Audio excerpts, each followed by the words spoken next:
So I think I'm going to be doing this thing where I survive off of like a movie release, right? So for the past what was this, 6 months, I've been being sustained off of Guillermo del Toro's Frankenstein. And the thing that sustains me will be a movie that I get obsessed with, and can't wait to watch. And I'll just go like movie release to movie release, right? And that will be how I stay alive. So I think that's what we're going to be doing. This one was not sustained for all that long because it happened right after Frankenstein. And this one is Wicked Part 2, because of course I love mess, and Wicked is my mess. You know, it's a lot of people's messes, and that's why we love it so much. And of course, as said before, though the second act of Wicked, or Wicked Part 2, is just famously not as good as the first. The first act, or the first one. So many people were saying, oh yes, right, the reason why they did split the movie into two, not only because that is not only because that is the thing that movies do nowadays, but because that is genuinely a good spot to split this particular story, because then you're gonna have one really good movie and one am I in focus? One oh God, yeah, yeah, she's there too. One of those kind of movies. Cried a lot more during this one. The one big cry in the first movie is, of course, the entire Defying Gravity sequence. And while, yes, I guess that was more of a sustained cry, I'm just a movie crier. In movies, they do make me cry a lot. But this one did have two distinct cries in the For Good one. But was it for good? It was, well, I mean, okay, so the first cry that I had was during the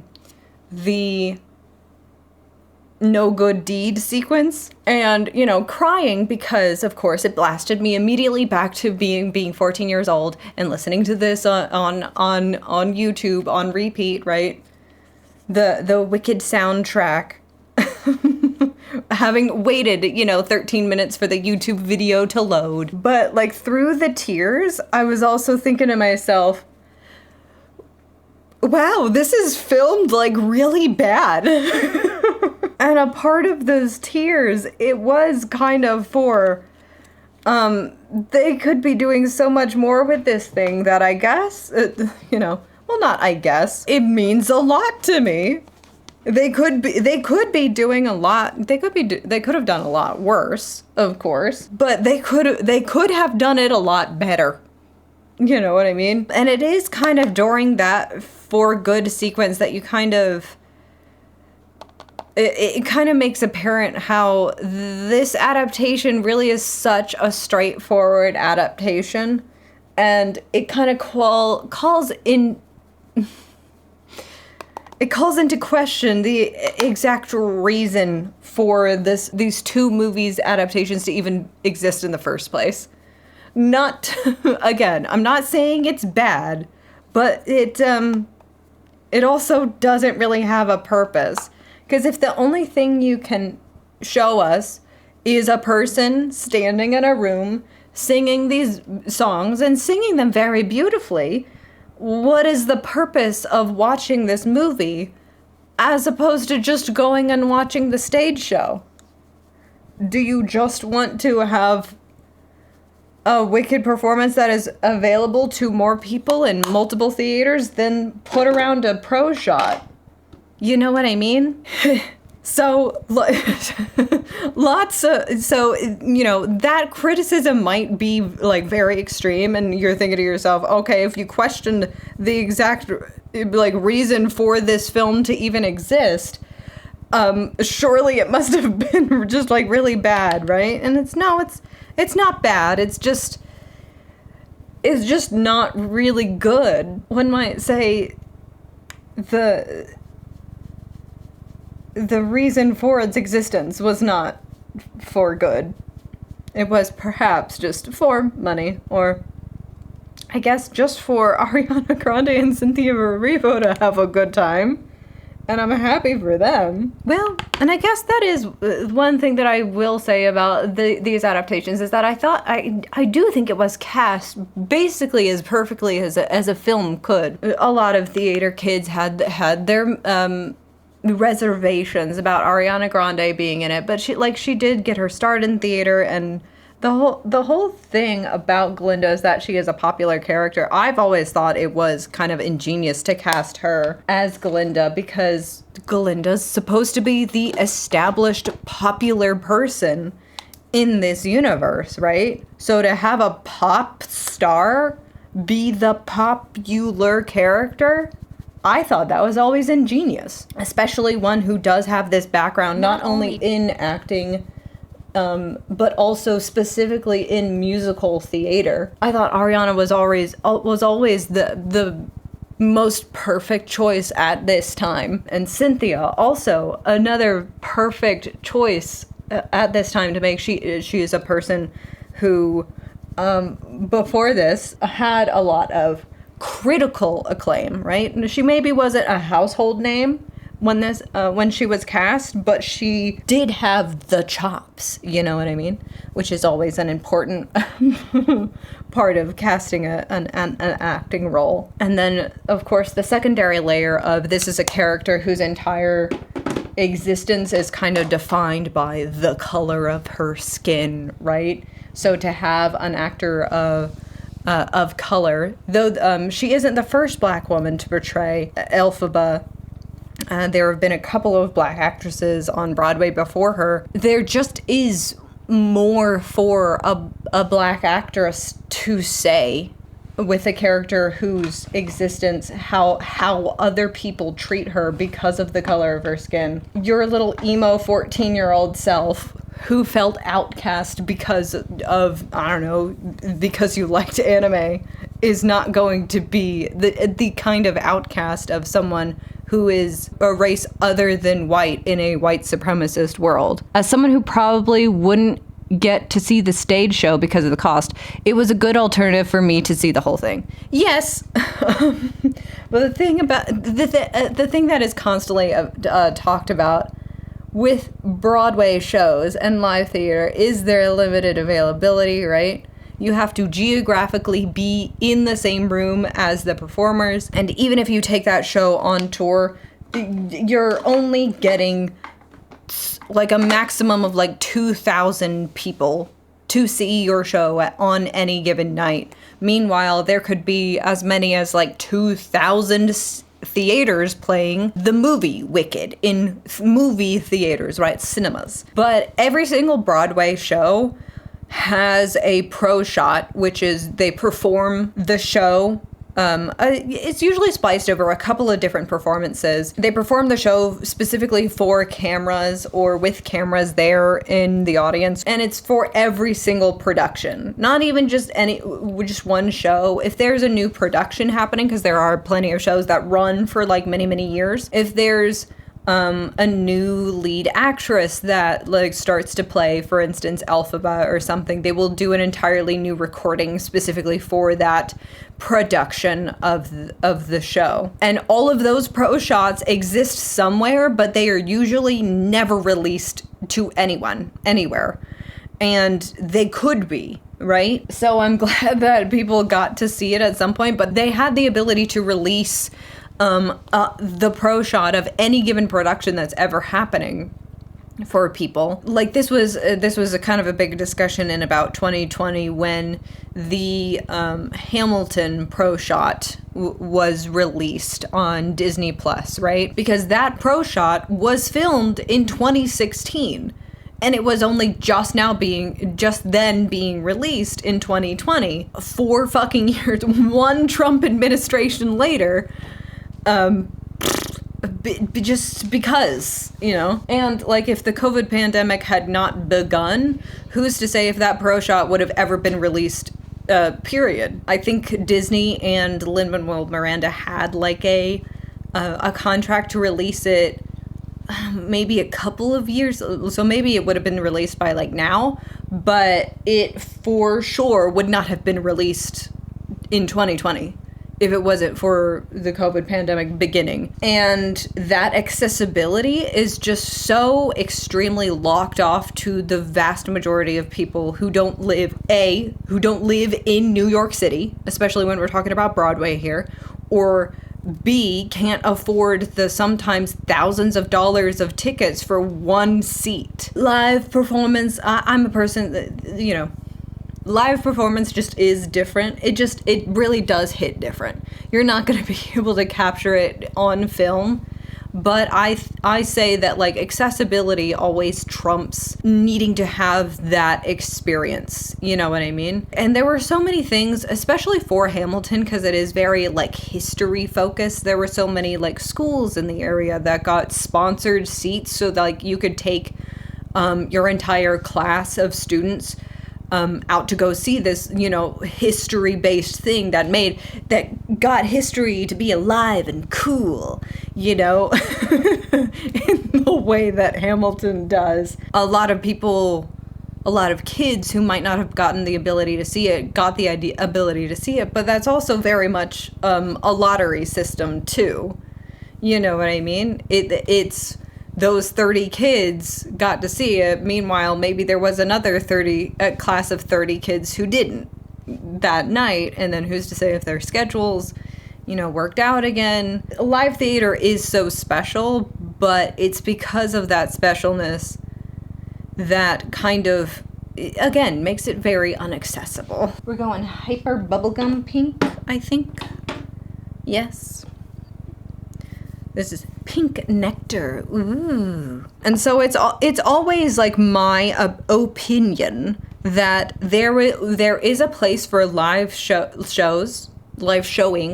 There is a place for pro shots to be distributed, I think, around the world, around the country, around the world. And there is also a place for a film adaptation. And I think the purpose of having the film adaptation there is to do something that the live on-stage performance can't do. Again, you can have lighting, you can have costumes, you can have sets, you can have as much special effects that, you know, the real life stage will allow. You can't do as much as, say, CG could, or a green screen, or other special effects that are specific to the film medium. So why aren't you doing that when you're the film adaptation? If you want to produce a pro shot, produce a pro shot. And that is just, like, the worst part of both of these Wicked movies, actually, is that they don't do a lot with the spectacle. You could at any point, like, have all of these sets that you build, which are pretty, like, just have them, like, open up to such a drastically fantastical world, right? We're in fucking Oz. Oz is supposed to be about the spectacle, right? The whole point of the wizard is that he is able to woo all of these people with such extreme magic and technology. Why can't I be wooed? You know what I mean? Why are you keeping that diegetic? Is that the right way to use that word right in this instance? Unclear. Actually, non-diegetic. Why are you being less fantastical than you are saying that this world is? And actually, were they scared? Were they scared of doing more CGI stuff because they were scared of being Oz the Great and Powerful? I think the way that you not be Oz the Great and Powerful is you don't be stupid and dumb, actually. Because that is a movie that is all CG, but of course it's CG with no art direction, right? It's fields and fields of the worst sunflowers you've ever seen in your goddamn life. Oz the Great and Powerful was doing the Sphere. What was that? A decade or two before the Sphere could even think of happening. Windows screensaver type fucking beat. I think they just relied on Jeff Goldblum being Jeff Goldblum to compensate for new magic. Yeah, Jeff Goldblum was also really good. The entire cast is really good. Wonderful, they called me wonderful, and you say wonderful. Also, question, are we scared of putting sex on screen nowadays? Are we scared of putting sex on screen? Because let me tell you. Let me put you out a little ranking right here, okay? It is goth girlies, and then it's theater girlies on the horny scale, okay? You do a horror movie, right? Ooh, Frankenstein. Ooh, Frankenstein. The monster fuckers eating. The theater girlies starved. Starved, actually. Starved. Where the fuck is my horny theater? The theater is supposed to be horny. What are we doing? What are we doing? You film a song and the first lines are kiss me too fiercely, hold me too tight, and the direction that you gave your actress was to go away from her scene partner. What are we doing? Where is the horniness? The horniness? Well, and as a theater kid, I always looked up to the goth girlies in their level of horniness. And hoped that I could one day be like them. And I think I'm getting there. I think I'm getting there, finally. And it's, I swear, a completely sexless sex scene. And she also didn't like, I think I feel wicked. She was like, also embarrassed. Are you embarrassed? Are you embarrassed to say the name of the production? Can we not say the title of the movie in the movies anymore? Did the Family Guy sketch just weird you guys out? Jesus Christ. It's like nobody has an identity anymore. Kiss me too fiercely, love me too tight, from across the room. Actually, maybe in another one. It wasn't made for the horny theater girls. It was made for a PG crowd.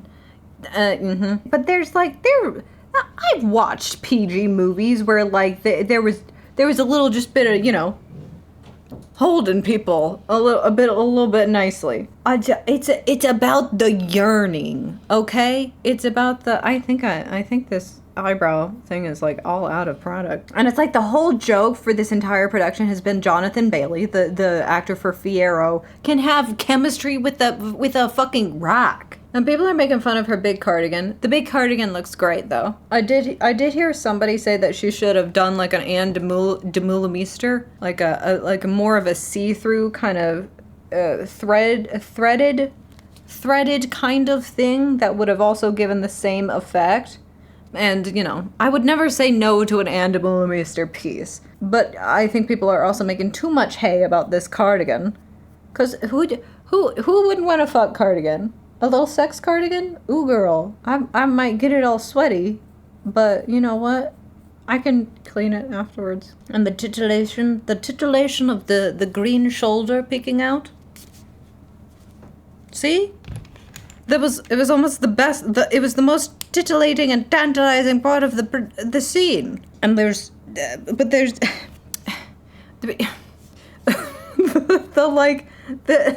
they had the exact same amount of like chemistry, and for the floating around. Do you remember the live action Peter Pan?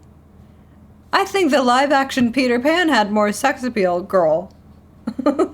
But 12-year-old me, like, lit me on that movie lit me on fire at 12 years old. Them floating around. Ooh, girl. Ooh, girl. Ooh, girl. And now comes the part where I need to just look at all my colors. Hold on. We gotta get those colors back in. Yeah, so that could, like, deepen the outer edges while being, like, a bridge color between green and pink. Because they're not very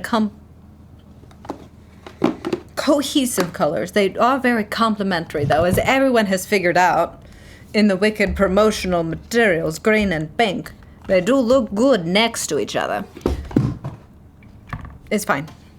Nothing bad happened. Also just been like doing more watching video essays from last year. Right, last year's big gothic monster fucker movie was Nosferatu. I prefer Dracula in my gothic horror monster fucker adaptation I prefer my women to live by the end, but that's just a me thing, I guess. To each their own. Dracula and Nosferatu, in many of its adaptations, also very extremely horny themselves. I think theater girlies need to learn a little bit more from what these goth girlies are doing. All right, these monster fuckers. They're beating us, girls. We gotta let him have it. And speaking specifically of this thing as an adaptation, of course there is, Wicked is a legacy adaptation, right? It is an adaptation of an adaptation of an adaptation. The Oz canon, God, it's just so extensive. As we were saying with Frankenstein, every single adaptation that you have is built on the shoulders of adaptations that have come before you. And I guess that's why they didn't want to be Oz, the Great and Powerful, so much. Oh, but speaking of CGI, the one little bit of CGI that seems almost even a tiny bit unnecessary is the CGI that they made to like take Bach's knees out, right? They just wanted the Tin Man's knees to be so extremely skinty, I guess. But the Tin Man was actually like quite scary. Ooh, you're scary. You're scaring the hose, man. All right, deepening it up just a little bit. Because the alphabet side can be a little bit darker, right? She's practicing a black magic, which, ooh, you should never perform black magic. Everything comes back to you threefold. Well, but sometimes people deserve to get hexed.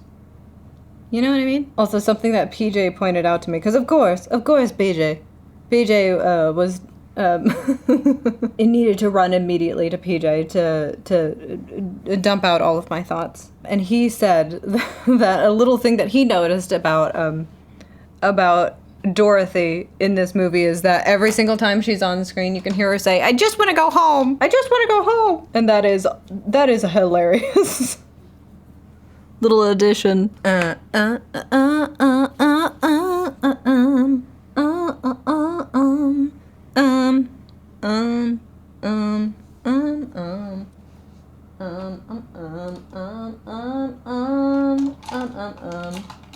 Okay.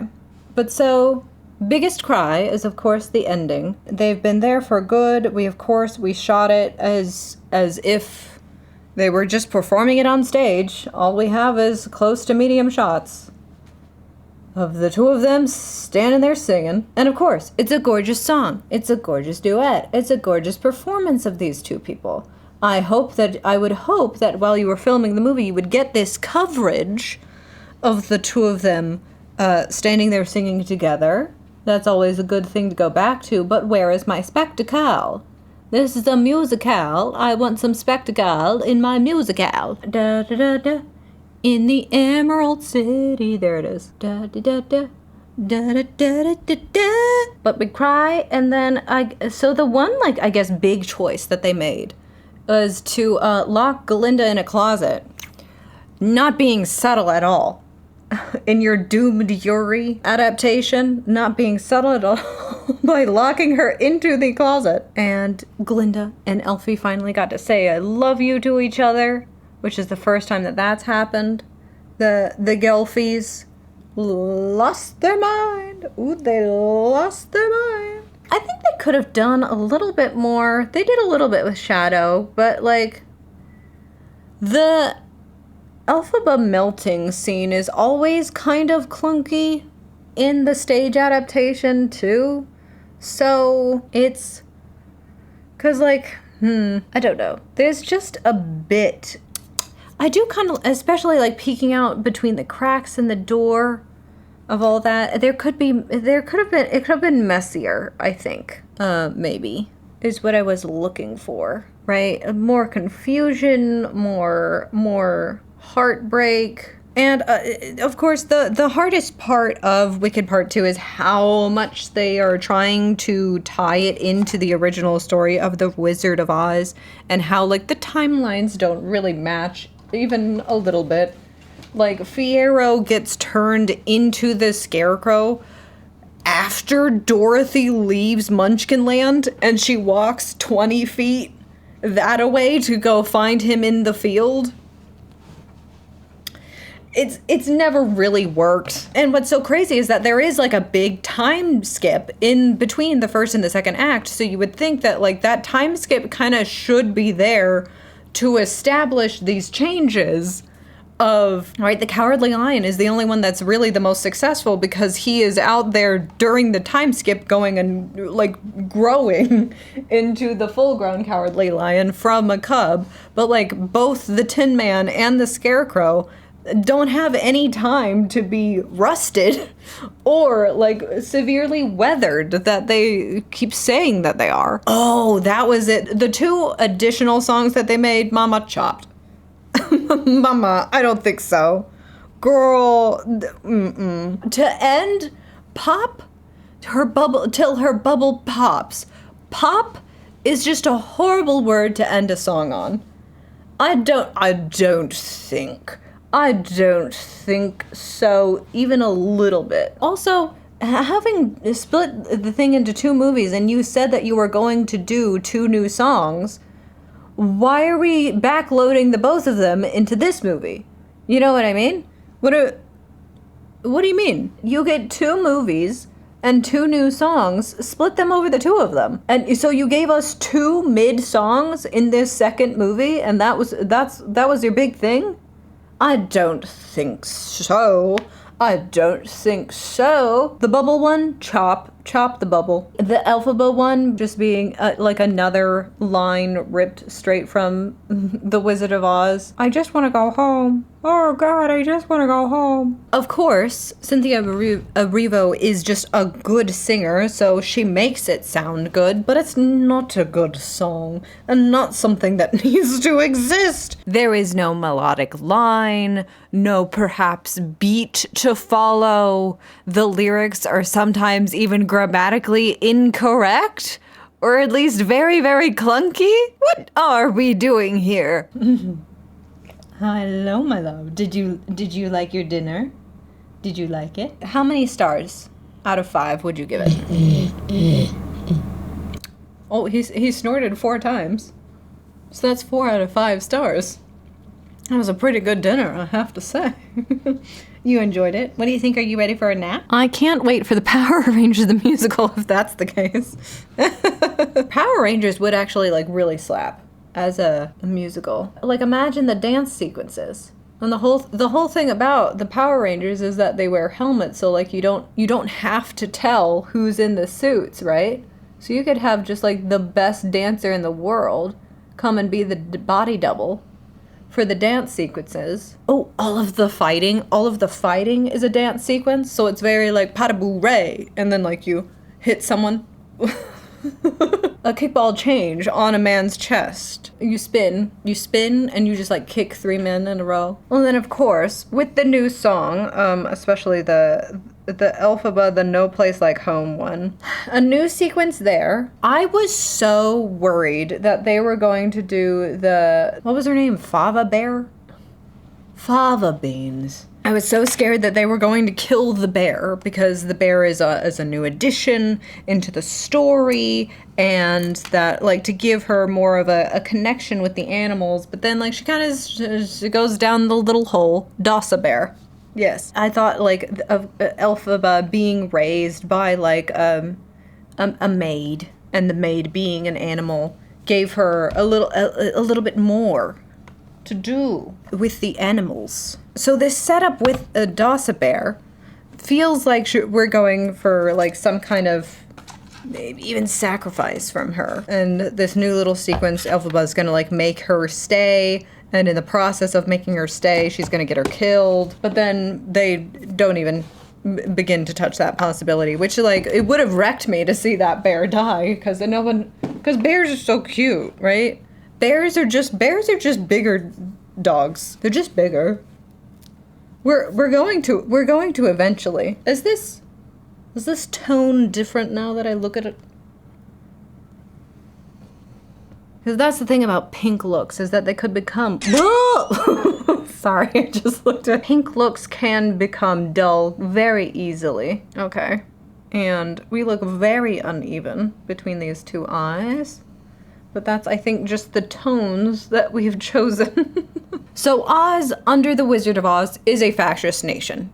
Correct? Right. The thing is, at current time, right, 2025, there is a lot of statements that you could make about refugees, immigration, treating people the way you want to be treated, because, the simple fact of the matter is that being woke is just being nice. People who haven't grasped the basic concept of sharing is caring will always tell you that, like, oh, communism is evil. Okay, but, like, whatever you got going on is, I think, worse. My biggest problem with these Wicked movies is that, there could be a lot more statements that you are making, and yet you are choosing to make none. Even from just the adaptation point of view of, like, there's not a lot of spectacle that's happening here. You're not making as impactful of a drama that you could be. You also are not making enough of a... We got a little bit of fallout here that might be making something a little bit... That might be making a little bit of a oopsie poopsies. I think when you are tiptoeing up against these subjects of, like, the animals very much, you could have made the animals be representative of any singled out minority by current day fascism and have that be your reason for existence. Today it's Latin immigrants. Tomorrow it could be trans people. It already is. And especially, like, with the entire closet sequence, right? You're tiptoeing right up against the gay aspect of this story and choosing to make no statements when there are actively people being, trafficked by this administration. I'm not saying you needed to do that by killing Dasa Bear, because that would have wrecked me. Also, Dr. Dillerman comes back at the very end, and Peter Dinklage didn't want to record just, like, one more line of, like, oh, thank you, Elsa or Glinda. It's nice that you pulled yourself out of that fascism spiral. That's pretty cool. But then, as an adaptation, right, the stage musical doesn't check back again with Dr. Dillerman after all of the animals are released. So the movie can't either, because you know what? We got the same writer from the musical back to do her own adaptation, which, well, not always, a death knell does mean that very little usually tends to change. And you need to change something when you're doing an adaptation. Not every medium works out. It seems like nobody in Hollywood wants to make a fucking statement anymore. And I think that's very, like, pussy-pilled and, coward-coded of them. The whole point of the Cowardly Lion is that he is not actually all that cowardly. He is genuinely frightened by many things, and you know what? Being frightened by scary things and still facing them head on is the most courageous thing that you can do. Like Scooby-Doo and Luigi Mario. Yes, those people who face... let me face my fears. People who face their fears are the most courageous people. You don't need to be stoic to be courageous. Also, how did we feel about Glinda taking Elphaba's Glinda in No Good Deed at the very beginning? I feel like maybe they could have, like, melded into each other, but then we had to, of course, do the sequence because, of course, we need to walk our audience step by step of, hey, Elphaba is traveling to that castle that has the coolest name that I can never remember. Oh. Both of these eyes are like, ooh, yeah, that's nice. But that's nice too. Isn't it? Me? I am the first person to do a dual eyeshadow look. Blah, blah, blah, blah, blah, blah, blah. What is this color? Candy stripe. Luxury for the lips, lip color. Lip color. Let's highlight the Cupid's bow. A little bit of that green highlight we got. Let's go crazy. Go stupid. Might be a little bit mustachy, but you know what? Gender, and that's fine. We can be a little gender in our Oz tale. I guess the one thing the Wicked, this Wicked adaptation, just, you know, seeing it as a 30-year-old instead of seeing it as a 14-year-old, is that the I'm Not That Girl, both of those songs, chopped. And it's so funny because those crushed it. Those crushed it for me as a 14-year-old girl. It's so funny how they're just like, they're completely worthless to me as an adult. They do nothing. They mean nothing to me. They're only there to waste my time. The largest thing wrong with Wicked is that a lot of the conflict, especially in this second act, this second movie, is about, oh, Elphaba and Glinda like the same boy. That is just not the story. Like, how are we not past this? That is such high school fucking bullshit. And we're talking about like a fascist takeover of a previously matriarchal universe. What are we talking about? What are we doing? This cannot be the way that we spend our time here in Oz. Oh, come now. They're not worthless. Sometimes you need to be or go get refills and snacks. Oh, the girlies are singing about they're fighting over a man again. Time for a pee break. I guess it does help, because thinking about this stupid-ass love triangle that they throw in there does make me want to shit my pants out of anger. Pooping in protest. I'm the first person to ever do a dual eyeshadow look. Yeah. So, in conclusion, I don't quite know. This has also been like a very stream of consciousness kind of talk about this movie, but I don't know. It's another one of those. I expected it to not be good because the second act of Wicked is not good, and as what usually happens when the screenwriter is also the writer of a stage show, not a lot tends to change in the adaptation, and unfortunately for Wicked, a lot needed to change in the second movie. And it's sad because it does have the potential to be so much better than it is. And actually, if they just followed the book even a tiniest bit more, right? Like even the question of like Fiyero only possibly being the Scarecrow, right? He didn't need to actually be confirmed to be him. Like the witch kind of suspects the Scarecrow of being Fiyero, and maybe it's actually not. I think that could create a lot more tension. And I have always said that like the time skip that happens in between these two acts should have been like, either they needed one more time skip, right? You begin Act 2 and like Elphaba's been out in the wild for a little bit, and then she makes the Tin Man happen, and she makes the Scarecrow happen, and then they have like a couple more years to go stand in the woods for a little bit more, and then Dorothy comes along. They just try to cram so much into this dumpster fire of a second act, and this is the chance for that revision, and of course that revision didn't happen. I don't know, but so okay, and we'll end on one final note, and that is, it's so nice to see like I think we need to survive on spectacle. You know what I mean? And these movies being like the thing that a lot of people were talking about, like so much makeup, the Ariana Grande's REM makeup line, putting out a couple of collections in collaboration with the movies, so many more, so many more merchandise all over the place. It's people like, right? That was the whole thing about Barbenheimer, is that people like event movies. Everybody loves an event. Everybody loves dressing up. Everybody loves doing their makeup, especially for a theme. And now that this is the event, right, there's so many different videos going on around here. And one video that I particularly liked about this is this video.